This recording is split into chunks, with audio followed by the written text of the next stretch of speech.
जब मौत आएगी तो यकीन जाने कि कुछ भी काम ना आएगा। आपके दुनिया से जाने पर किसी को कोई फ़र्क नहीं पड़ेगा और इस दुनिया के सब काम काज जारी रहेंगे। आपकी जिम्मेदारियां कोई और ले लेगा। आपका माल वारिसों की तरफ चला जाएगा और आपको इस माल का हिसाब देना होगा। मौत के वक्त सबसे पहली चीज़ जो आपसे चली जाएगी वो नाम होगा।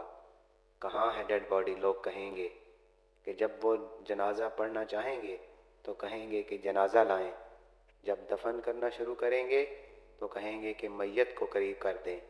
आपका नाम हरगिज़ ना लिया जाएगा। माल, हस्बो नसब, मनसब और औलाद के धोखे में ना आए। ये दुनिया किस कदर ज़्यादा हकीर है और जिसकी तरफ हम जा रहे हैं वो किस कदर अजीम है। आप पर गम करने वालों की 3 अक़साम होंगी। जो लोग आपको सरसरी तौर पर जानते हैं वो कहेंगे हाय मस्कीन, अल्लाह इस पर रहम करे।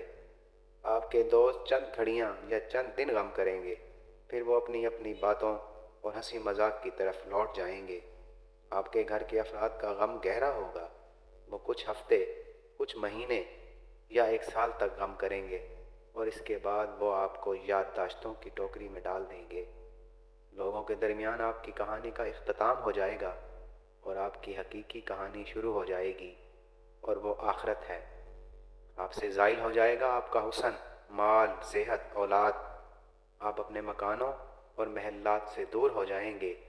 शोहर बीवी से और बीवी शोहर से जुदा हो जाएगी। आपके साथ सिर्फ आपका अमल बाकी रह जाएगा।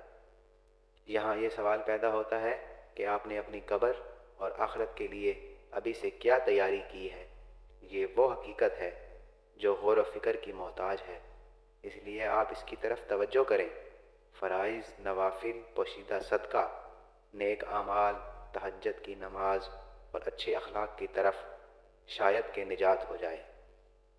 मरने वाले को अगर दुनिया में वापस लौटाया जाए तो वो सदका को तरजीह देगा।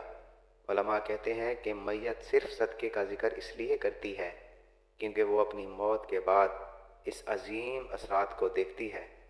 लिहाजा ज़्यादा से ज़्यादा सदक़ात व खैरात करें।